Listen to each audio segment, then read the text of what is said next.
अस्सलाम वालेकुम dear student. हम लोग न्यूमेरिकल कर रहे थे।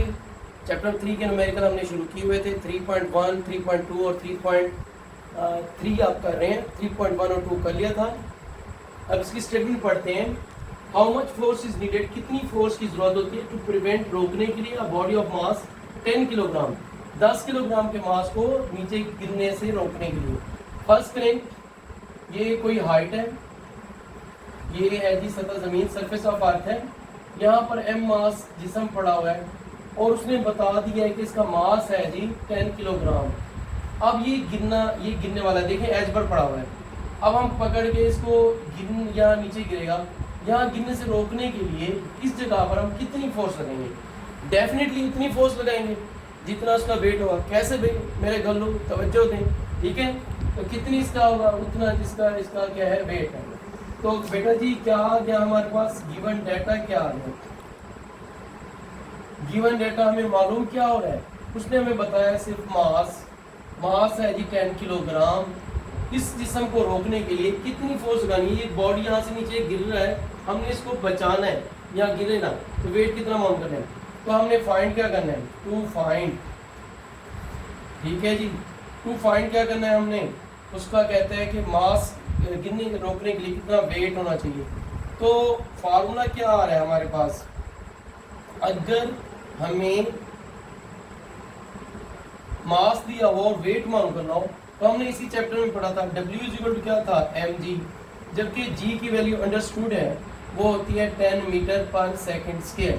इस तरफ आ जाए तो W इज इक्वल टू क्या है भाई? मास कितना है? 10 kilogram. W is equal to mg था, m की वैल्यू मैंने पुट की 10 किलोग्राम। g की वैल्यू क्या है? 10 ms-2।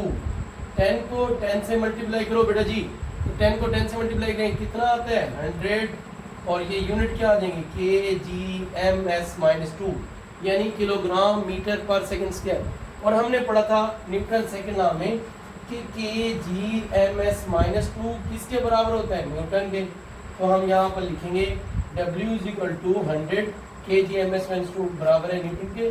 क्योंकि वेट भी एक फोर्स है तो इसका यूनिट क्या हुआ? न्यूटन। इस सवाल को रिव्यू कर लेते हैं। How much force is needed, कितनी फोर्स जरूरत थी टू प्रिवेंट, रोकने के लिए, body of mass 10 kilogram. 10 kilogram body है, नीचे गिर रहा है, हम उसको कोशिश कर रहे हैं कि ना गिरे, तो कितनी फोर्स लगाएंगे? जितना उसका वेट होगा। अगर मास ज़्यादा है तो वेट भी ज़्यादा लगाना पड़ेगा हमें, और अगर मास कम होगा तो वेट भी ज़्यादा लगाना पड़ेगा। तो गिवन डेटा क्या था? m कितना था? 10 किलोग्राम। g की वैल्यू 10 ms-2 है। वेट हमने मालूम करना है, वेट मालूम करने का फार्मूला हमें अंडरस्टूड है। W इज इक्वल टू क्या है जी? mg। अब W is equal to m की वैल्यू पुट करेंगे 10 किलोग्राम, g की वैल्यू 10 ms-2, 10 100 हो गया, kg-ms-2 आ गया। When we have read about in the Newton's second law, we have know that 1 Newton is equal to kg-ms-2. Hence we put the value of kg-ms-2 is Newton. हमारा final answer क्या आ गया? Weight is equal 100 newton. ये था numerical हमारा 3.3। Dear student, अब हम numerical करने जा रहे हैं 3.4। तो इसकी स्टेटमेंट पढ़ लेते हैं, मैंने बोर्ड पर लिख दी है। फाइंड द एक्सेलेरेशन, एक्सेलेरेशन मालूम करना है। प्रोड्यूस बाय अ फोर्स, जो एक फोर्स से पैदा हुआ। कितनी फोर्स थी? 100 न्यूटन। 100 न्यूटन एक फोर्स है, उससे अब यानी कि एक्सेलेरेशन कितना पैदा हुआ? मास था 50 किलोग्राम का। इसको तस्वीर से मैं समझाता हूँ, मेरे गुल्लू तवज्जो से देखिएगा। ये देखें जी, फर्ज करें हमारे पास m मास है और ये है 50 किलोग्राम। आई समझ, इस पर हम फोर्स लगा रहे हैं 100 न्यूटन। तो आपने पढ़ा था when any force acts on a body तो it produces acceleration in the direction of force. हमने पढ़ा था जब किसी जिस्म पर फोर्स अमल करे तो फोर्स में क्या पैदा होता है? एक्सेलेरेशन। ये एक्सेलेरेशन हमने मालूम करना है, ठीक है बेटा जी। तो इसका क्या है हमारे पास? क्या आ रहा है? डाटा क्या आ रहा है? मालूम क्या हो रहा है हमें? Given data. डाटा का मतलब होता है मालूम, यानी हमें इस सवाल से क्या स्टेटमेंट मालूम हो रही है? फोर्स गिवन है, फोर्स को कैपिटल F से जाहिर करते हैं, वो कितनी है जी? 100 न्यूटन। मास कितना है जी उसका? 50 किलोग्राम।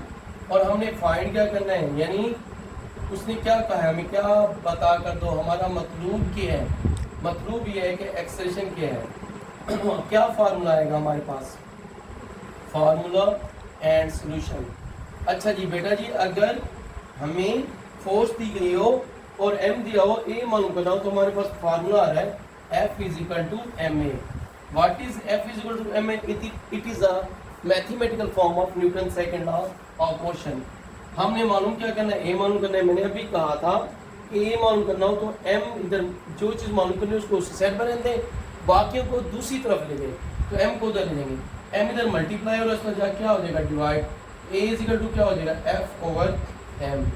a अब इनकी वैल्यूज पुट करेंगे, a is equal to f की वैल्यू क्या है 100 न्यूटन, मास आपके पास क्या है 50 किलोग्राम, और आपने पढ़ा हुआ है न्यूटन किसके बराबर है भाई, किलोग्राम मीटर पर सेकंड स्क्वायर। तो a is equal to 100 newton, newton किसके बराबर है kg/-2 डिवाइड बाय 50 किलोग्राम। अब देखिए किलोग्राम से किलोग्राम क्या हो गया कैंसिल, 100 को 50 पर डिवाइड करें क्या आंसर आएगा 2 यूनिट खुद ब खुद आ गया ms-2। इस सवाल को दोबारा रिव्यू कर लेते हैं। फाइंड द एक्सेशन, हमने एक्सेशन मालूम करना था फोर्स का जो कि 100 न्यूटन दी हुई थी, मास था 50 किलोग्राम। हमने फाइंड क्या करना था, ए फार्मूला क्या लगाया according to Newton second law, F is equal to ma। A मालूम करना था, a और m के दरमियान में कोई अलामत नहीं है तो मल्टीप्लाई हो रहा था, इधर जाके क्या हो जाएगा divide, a is equal to क्या हो जाएगा f और m, f की वैल्यू क्या है 100 न्यूटन, m की वैल्यू क्या है 50 किलोग्राम, न्यूटन किसके बराबर था kg/-2, तो 100 kg/-2 divide by 50 kg, kg से kg कैंसिल हो गया, 100 को 50 पर डिवाइड करें 2ms-2।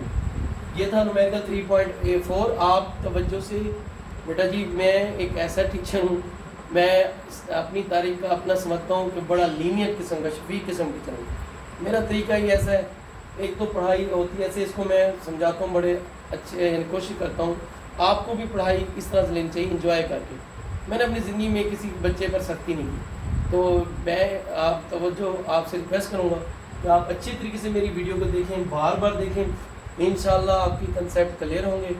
और कोई मेरा इस चैनल पर न्यू कोई है, न्यू कमर है, तो उसे चाहिए कि लाजमी आप मेरा चैनल को सब्सक्राइब करें, बेल आइकॉन पर बटन दबाएं ताकि मेरी जो भी वीडियो हो लेटेस्ट वीडियो आप तक मुसलसल आते रहें और बच्चा आप लोग अपनी पढ़ाई अच्छी तरीके से पढ़ें और इस तालीमी मकसद में क्वालिटी एजुकेशन को प्रमोट करने में मेरा साथ दें। अल्लाह आपका हामी नासिर हो, फी अमान अल्लाह।